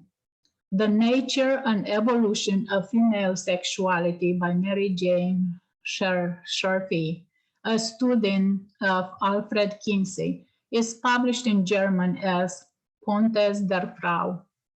The sexologist points out that the embryo is initially female and only differentiates into specifically male or female anatomical forms after the 5th week. At the beginning, there was woman. Scherfy situates the clitoris as the physical center of female desire and as a parallel to the male penis. For Scherfy, the sexual liberation of 1960 was nothing more than a new perfidious version of the suppression of female sexuality because it ignored the clitoris. Sorry, it was here. I should have noted this. Lesbian and feminist, female homosexual becoming visible. Female homosexuality, just like male homosexuality, which was a criminal offense until 1969, was still a taboo at the beginning of the 1970s. Even within the women's movement, lesbian women were not visible at first. Nevertheless, the new feminists came under universal suspicion of homosexuality, not normal women. With her claim, we were already called lesbians when we did not yet know we were. The American feminist Robin Morgan put her finger on the following development that many hitherto exclusively heterosexual women in the women's movement through, or compulsive heterosexuality to the four winds and turned bisexual or lesbian. Within the women's movement in the mid-1970s, tensions broke out between original lesbians, the minority of homosexual women who were active in the women's movement, and movement lesbians, those who first discovered Frauenliebe as feminists. Fighting sexual violence and marital rape. Beginning in the 1970s, the women's movement brought the epidemic of sexual violence taking place behind closed doors, as well as in the open to the public's attention. Feminists concluded that rape is not the act of an abnormal, but rather a transgression used in patriarchal society to systematically break and oppress women in everyday life as well as during war. The women's movement organized demonstrations, established hotlines for rape victims, and railed against the fact that victims were given the blame for the crime. They called for a reform of the paragraph 177 that often led to rapist acquittal. They also called for marital rape to be made a criminal offense. Both demands have now been implemented. Marital rape became punishable by law in 1997. However, it took until 2016 for rape to be defined in paragraph 177 as a sexual act against a person's will. No finally means no. Sexual harassment, the long way to sex crime legislation. Sexual harassment in the workplace became a public issue somewhat later than sexual violence against women. This was because women additionally had to worry about professional reprise. The issue spilled over from America to Germany, where feminists broadly took it up. They are soon to be followed by women in trade unions politics. Sexual abuse when crime begins within the family. When Emma first broke a long-held taboo in 1978 by reporting about sexual abuse, the reaction was silence. Also from the victims themselves. It would take another 5 years before feminists established the first self-help group, Wildwasser. In the same year, the first girls' refuge was opened in Germany. 32 years later, policymakers finally also take action. Feminist linguistics and gender-neutral language in Germany. From the mid-70s, feminists began to denounce the subordination, or rather the absence, of women in speech and writing and called for a gender-neutral language. Trailblazer like the linguists Santa Troma, Pauls, and Louise Pusch analyzed the male-dominated German language with scientific methods and thus established feminist linguistics in Germany.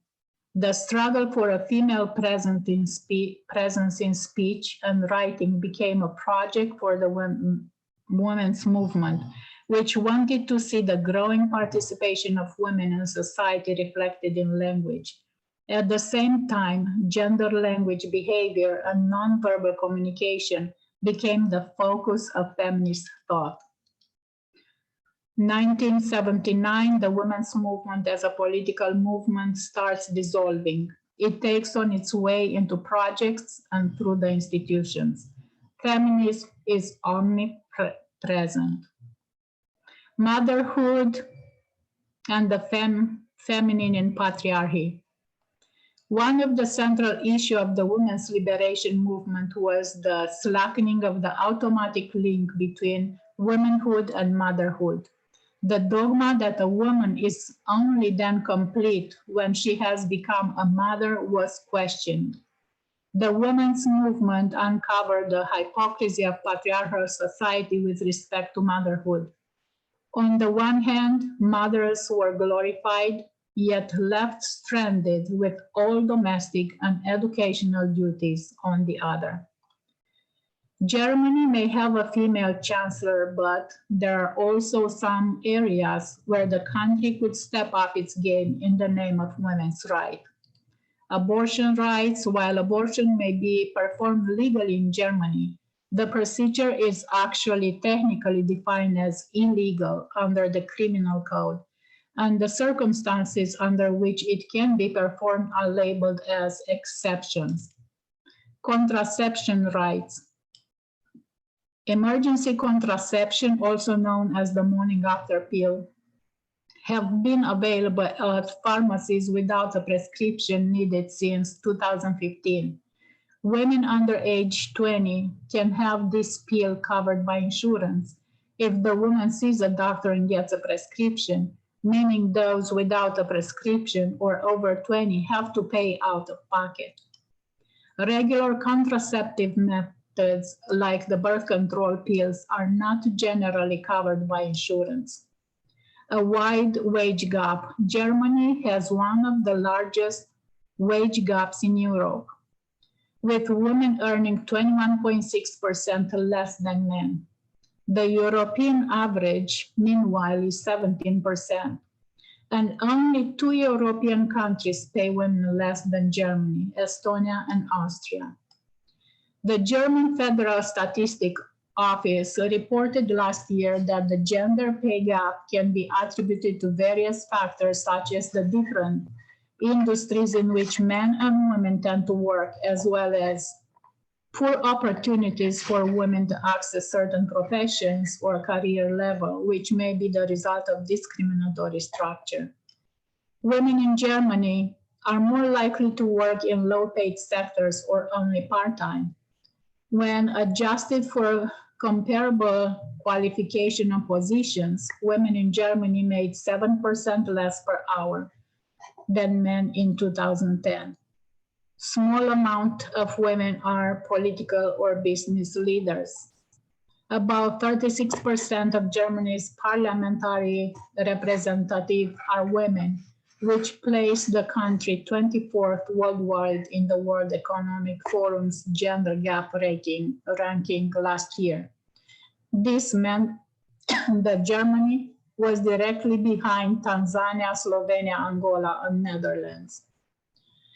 When taking into account German women's representation in other high-ranking positions like company managers, Germany fell to 75th place worldwide with only 29% of women at such levels professionally. According to an EY report earlier this year, women made up just 6.7% of executive boards of the 160 market-listed companies surveyed. Low amount of women in higher education. While most of the more than 100 countries surveyed by the World Economic Forum had either equal ratio of men to women in tertiary education, or even higher amounts of women, Germany has slightly more men enrolled.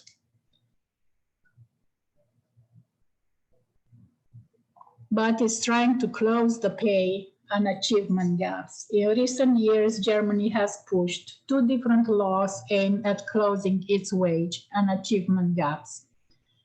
The first is the so-called women's quota, which went into effect last year. It obliges Germany's largest companies to ensure 30% of all supervisory board positions are held by women. The second law is still yet to be passed by the German parliament, but was approved by Chancellor Angela Merkel cabinet in January. This proposal is intended to create more wage transparency, as it would ask larger companies to disclose what men and women in equal position are paid. I was watching a bunch of other videos to see like demonstration, interviews on the streets, to see what real life feels like in Germany. Because like I said before, unless you understand the language, it's difficult from whatever you have in English to understand. And I made some notes in here about what I saw. I was watching on YouTube a feminist protest in Berlin. The motto was, "Weak men fear strong women." It was very peaceful. Men were marching right along with women. No calling names, no grabbing at the protesters. What is the gender inequality in Germany, the reporter was asked. She states that Germany is on the 31st place in the world, so there is much room for improvement. There is a wage gap of 21%, the reporter said, in pay. And also few women broke the glass ceiling, as she said, to be leaders and supervisors in big companies. It is required to be 30%, but Germany, as of today, has only 10%.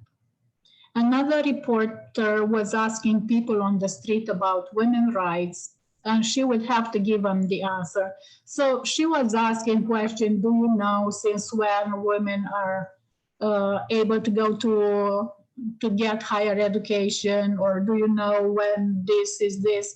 People did not know. They thought it happened hundreds of years ago, and they were shocked when they were hearing that it's just been like 10 years or 15 years or so.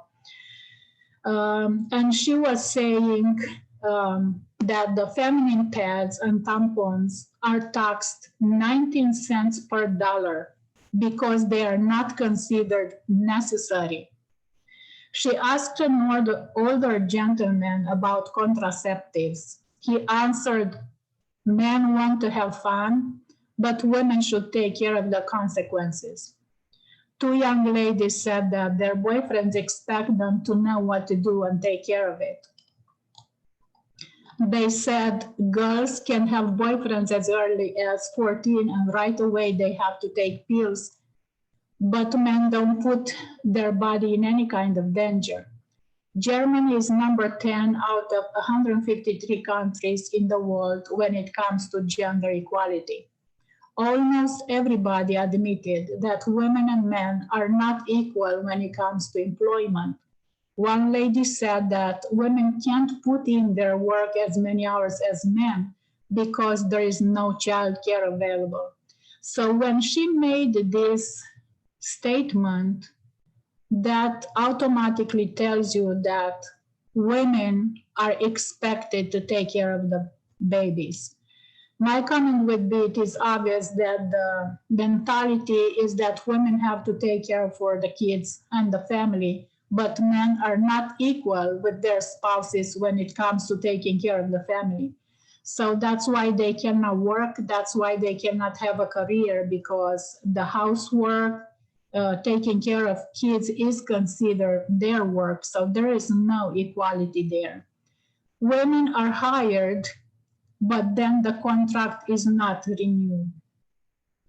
Women are discriminated against when not employed as readily as men when it comes to pregnancy, because you have a young lady that got married, she comes to be employed.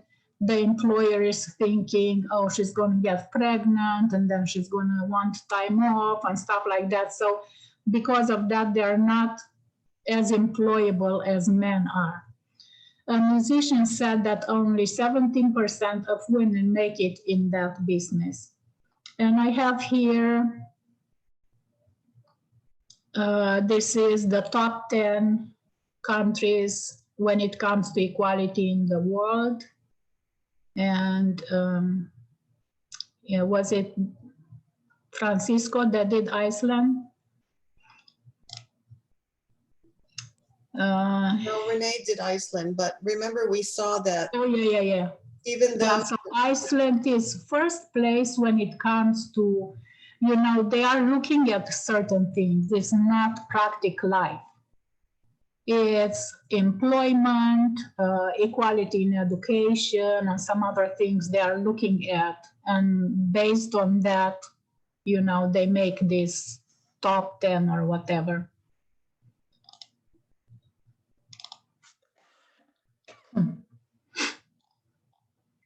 So how do countries rank? The map below shows the gender gap index for each country. The United States ranks 51st in gender parity with a gender gap index of 0.71. The country ranks behind its neighbors, Canada, Cuba, Mexico. Scandinavian countries lead the way in gender parity. Iceland is the most gender equal country according to WEF's 2018 numbers, followed by Norway, Sweden, Finland. Okay.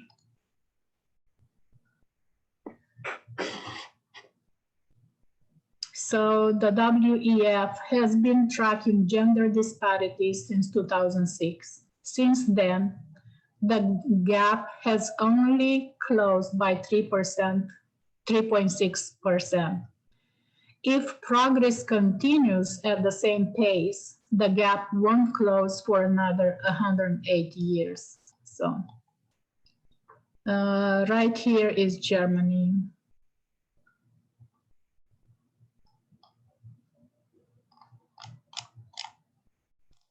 Okay, LGBTQ. Little bit of history. Germanic tribes executing homosexuals and sinking them into swamps are reported by Tacitus. The remains of such corpses have been found in Denmark and northern Germany. Some were strangled to death before being drowned, while others were drowned alive. As the Germanic tribes living south of Scandinavia convert to Christianity, their homophobic views are confirmed by the Roman Catholic condemnation of homosexuality. However, rather than adopting church-inspired edicts, they maintain their own legal practices. Medieval and early modern periods, several laws against homosexual acts are put into effect in the Holy Roman Empire by the Frankish king Charlemagne. His son and successor, Louis the Pious, is especially homophobic, blaming Noah's flood on homosexuals and endorsing St. Paul's call for the death penalty. Pagan Viking society, calling a man a homosexual is an insult which implies that he is effeminate and cowardly. If a man is insulted in such a way, then he must challenge the person who insulted him to a fight. Failure to respond to the libelous slur brings dishonor and the legal status of outlawry, which allows anyone to stalk and kill the insulted man freely without any punishment. The decretum of Burchard of Worms equates homosexual acts with other sexual transgression, such as adultery, and argues, therefore, that it should have the same penance. The German law book for town and country calls for burning at the stake of all lesbians and gay men. In practice, though, milder sentences are sometimes carried out, especially for aristocrats, a rapid execution followed by burning. In most cases, all documents concerning the trial are also burned to expunge every trace of the deed, whose very mention is labeled sinful. Sodomy, a word not to be uttered among Christian folk, is linked with heresy. Hartmann Schedel illustrates Sodom and Gomorrah in Nuremberg Chronicle. The book of Genesis 18 and 19 describes the destruction of Sodom and punishment as punishment for homosexuality. Holy Roman Empire makes sodomy punishable by death. 17th century, 1615, Peter Paul Rubens paints the fight of Lot and his family from Sodom. 1620, Brandenburg Prussian criminalizes sodomy, making it punishable by death. 18th century, 1721, Katharina Margareta Lind is the last woman executed for female sodomy in what is Germany today. 1794, the Kingdom of Prussia abolishes the death penalty for sodomy. 19th century, 1852, Joanna Ludwig Kasper writes an article about homosexuality known under the title, 1854, Wilhelm Goldman, who writes about homosexuality in the Homeopathic Guide to All Diseases, Urinary and Sexual Organs. So they connect homosexuality with all diseases.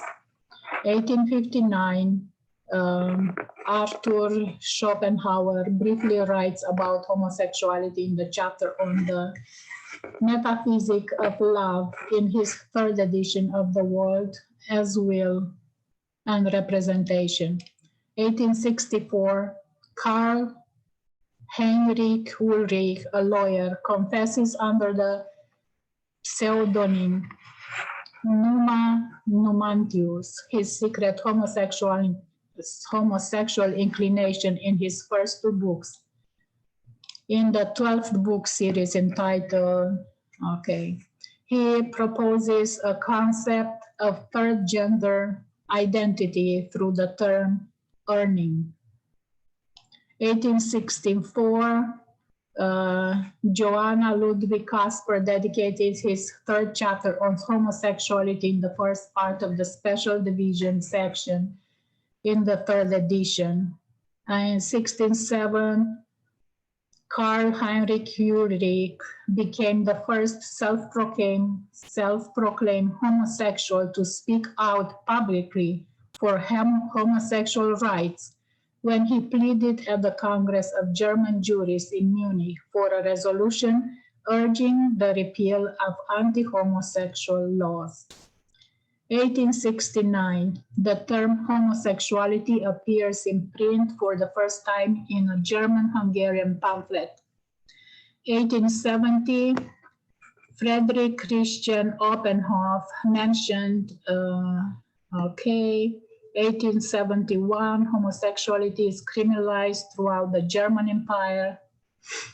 1897, founding on the Scientific Humanitarian Committee, the first gay rights movement in history.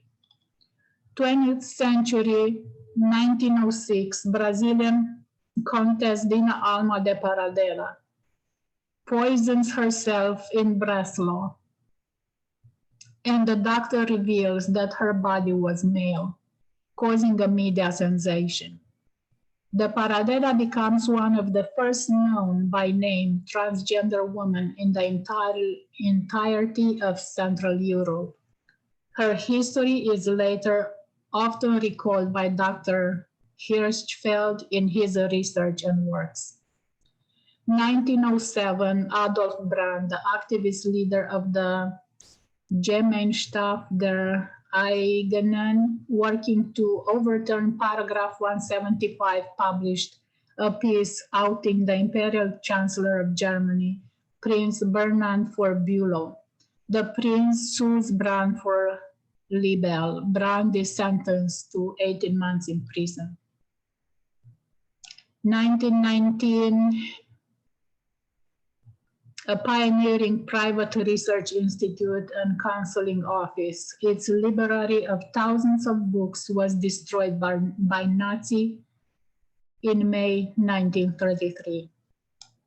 1919, different from the others, one of the first explicitly gay films is released, Magnus Hirschfeld has a cameo in the film and partially funded its production. 1922, Dora Richter becomes the first transgender woman to undergo gender reassignment surgeries in Hirschfeld Institute, the first operation of its kind in the world. 1922, on October 16, a Reichstag committee votes to repeal paragraph 175. The Social Democrats and other leftist parties backed the repeal, while the Catholic Center Party and other right-wing parties opposed the repeal. The Nazis' rise to power prevents the implementation of the vote. 1931, one of the first explicitly lesbian films and the first pro-lesbian film is released. 1933, the National Socialist German Workers' Party bans homosexual groups. Homosexuals are sent to concentration camps. Nazis burned the Liberali of Magnus Institute for Sexual Research and destroyed the institute. 1937, the first use of the pink triangle for gay men in Nazi concentration camp. 1945, upon the liberation of Nazi concentration camp by Allied forces, those interned for homosexuality are not freed, but required to serve out the full term of their sentences under paragraph 175. 1950, East Germany partially abrogates the Nazis' emendation to paragraph 175. 1968, paragraph 175 is in East Germany, decriminalizing homosexual act over the age of 18. 1974, the second openly LGBT rights organization in German history is established. 1985 becomes the first openly gay member of the Bundestag.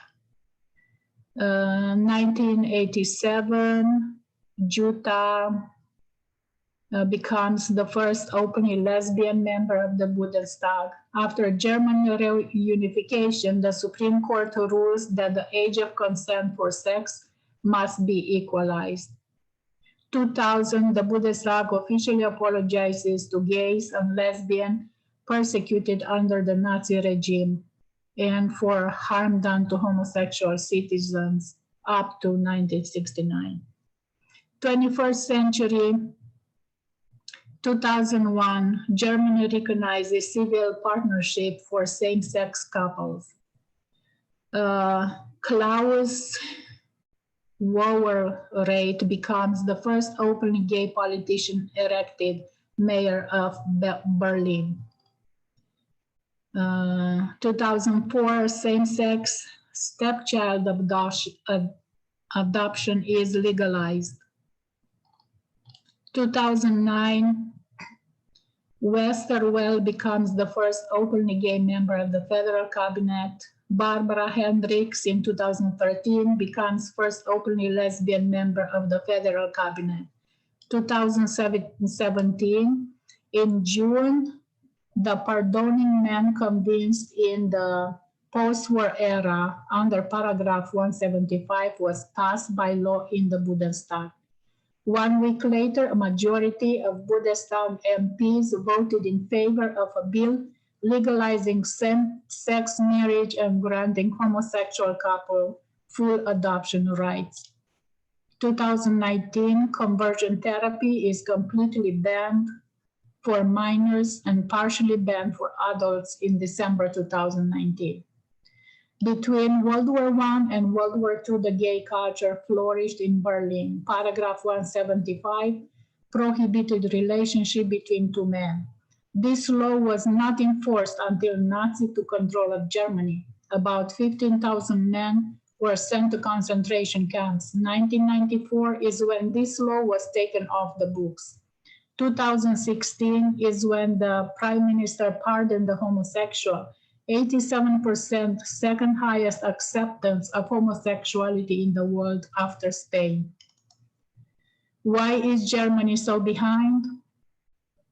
It is blamed on Angela Merkel, which is very conservative, her father being a Protestant pastor. Her political party, Christian Democratic Union, is considered center-right.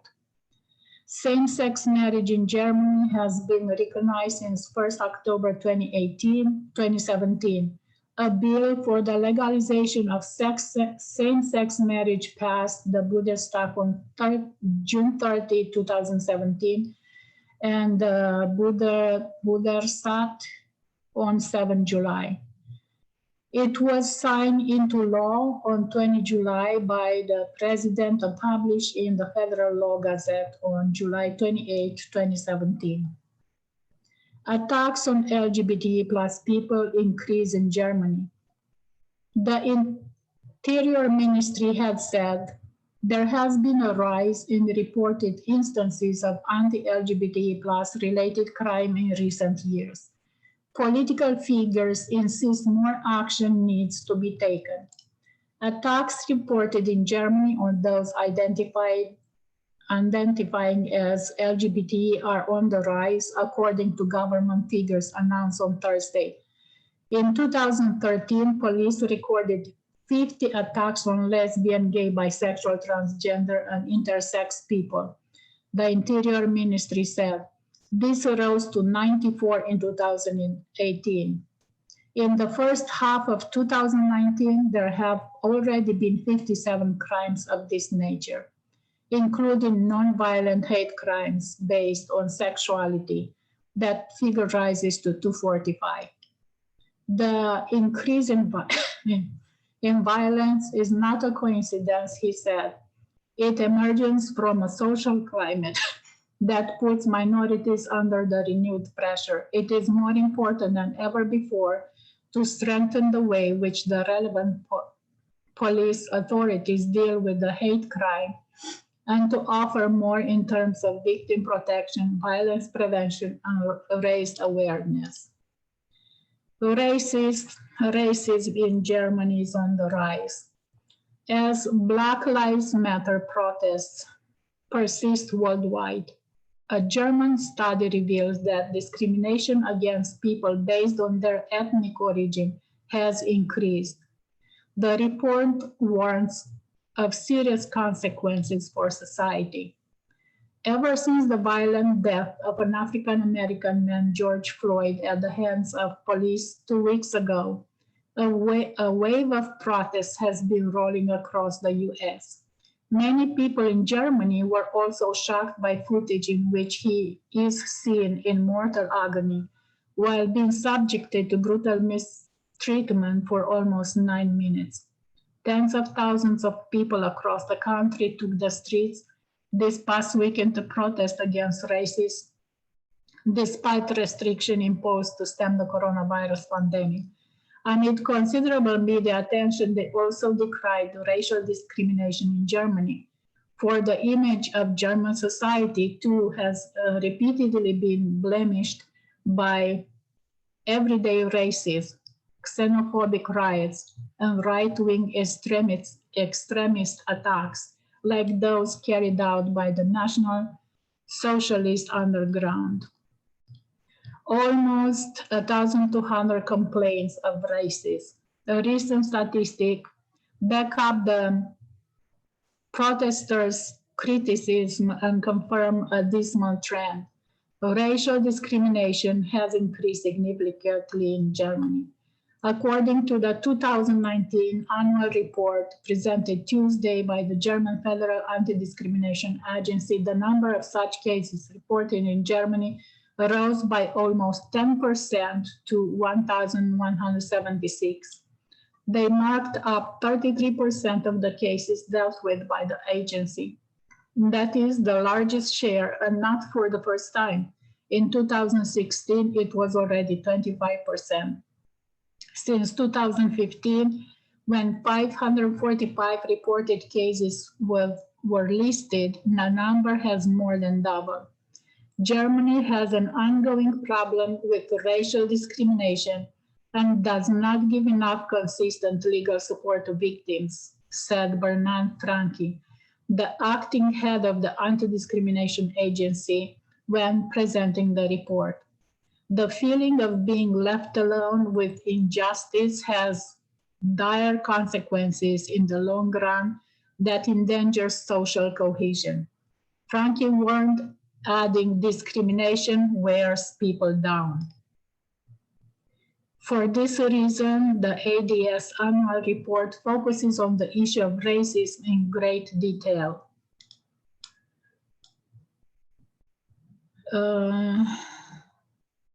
Yeah, they had a video which said COVID-19, a virus called racism.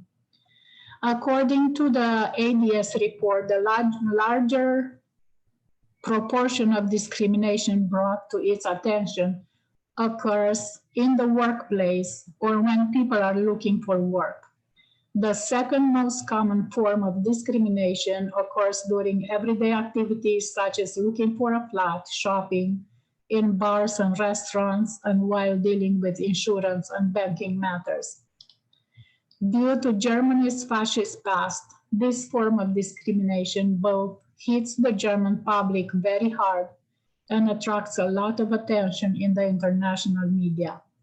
The most brutal and insidious form of racism in Germany, leading to racist hate crimes, are occasional violent attacks on ring-wing extremist groups on what they define as foreign-looking people, asking for asylum seekers, immigrant workers, practicing Muslims, people of African or Asian origin. In the 1980s and 1990s, racism in Germany had a peak period. There was a general outrage about arson attacks by skinheads or refugee housing, which resulted in the murder of several foreigners. Since then, there have been more cases of violent racism in Germany in the form of grievous bodily harm, manslaughter, and murder committed by ring-wing extremists. The circle propagated racism in Germany often incites anti-Semitism and Islamophobia as well. I would like to say that during Trump's administration, all Europe followed and people were expressing the need for their country to be nationalistic and take care of their own, like Trump said. So now there is still a rising racism like never before. So this is it. Issues in Germany, like everywhere else.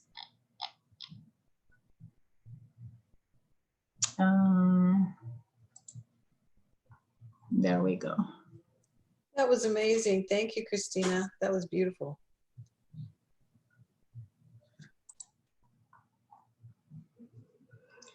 Amen. Thank you, Christina. Lots of information in there. You did your research. Much appreciated. You know, this is another thing that, you know, when you look at the history, how it comes from thousands of years back. And it's really interesting how the humanity was able to even think about it and start fighting for rights once the dark ages were over. Yeah. Nothing like this before the 19th century. Everything started end of 19th century, beginning of the 20th. It's like we're escapees, kind of American runaway slaves that are escaping this slavery like they were to become free, you know? Yeah, everybody, women, yes. People of color, gay people. I mean, gay people were killed without question. You know, they could not just imagine how many of the LGBTQ people, they had to hide. They had to live a life that was not theirs because of fear. Yes, some still do. Yeah, because, you know, Christianity and family. you know, people that do not understand science, do not do their study, and they try to take them through counseling, to, you know, a lot of family pressure and stuff like this. So Yes.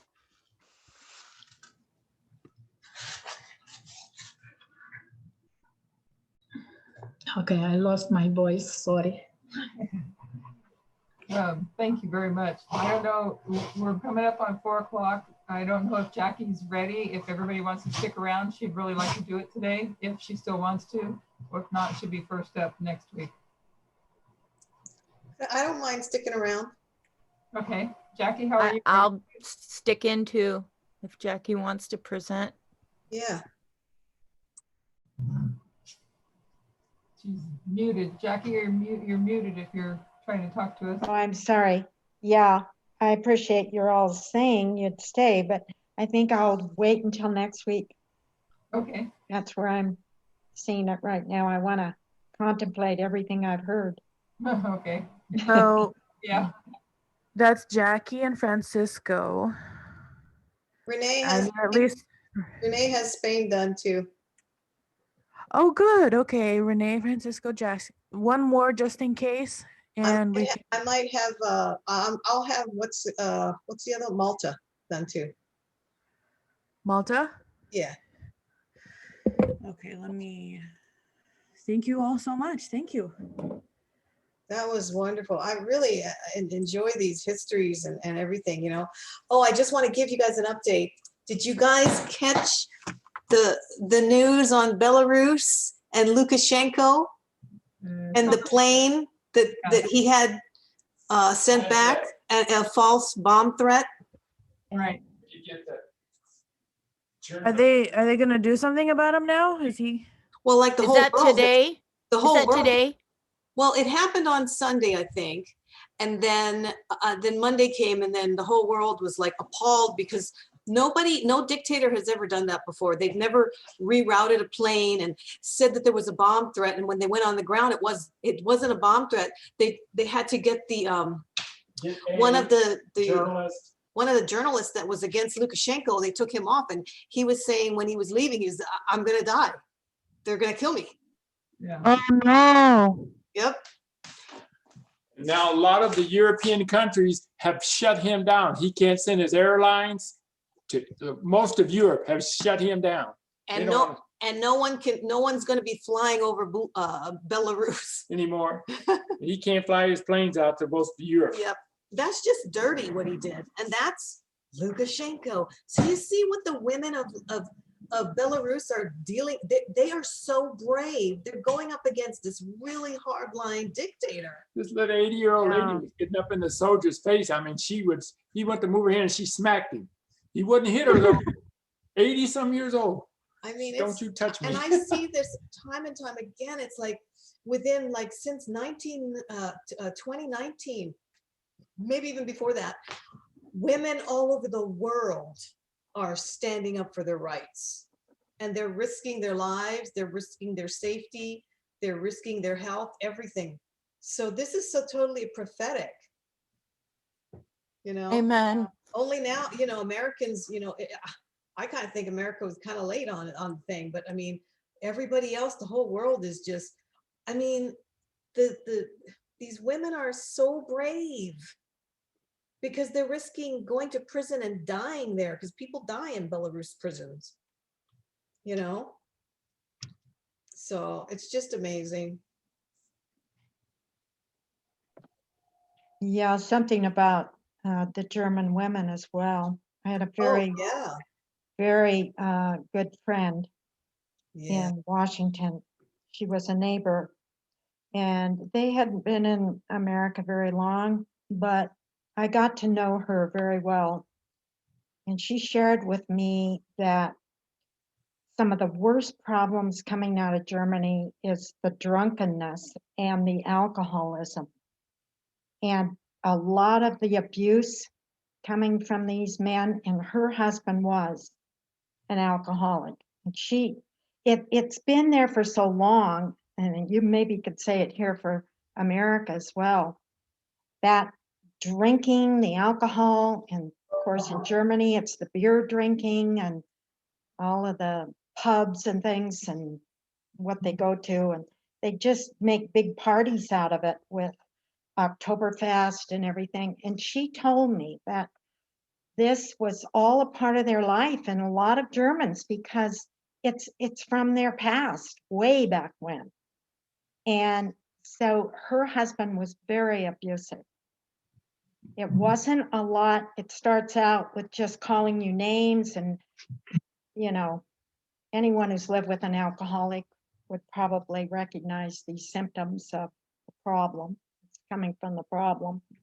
But you know, the word itself is so misused.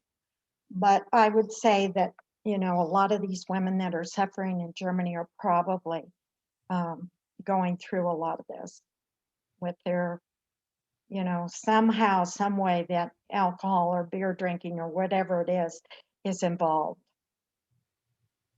So, and it's higher in men than it is in women. And from some of the things that this report that Christina read, you know, there's so much more behind it.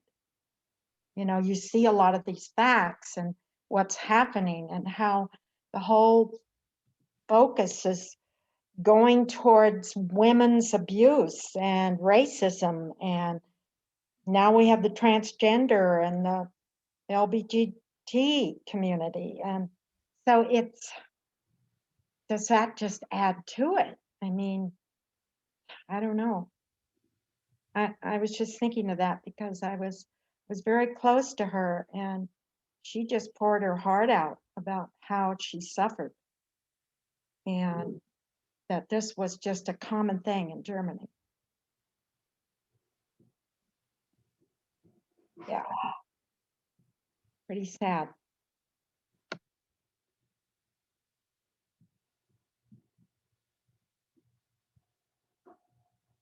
So another full day. Another blessing. Through Desire of Ages. We continue to grow in understanding of the image of the beast. The copy. And as we continue to open up and study the history more, we continue to learn more of what is happening today and what's going to happen. So praise God for another blessed Sabbath.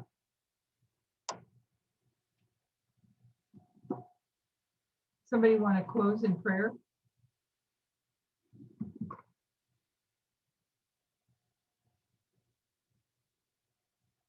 Brother David, are you able to close in prayer?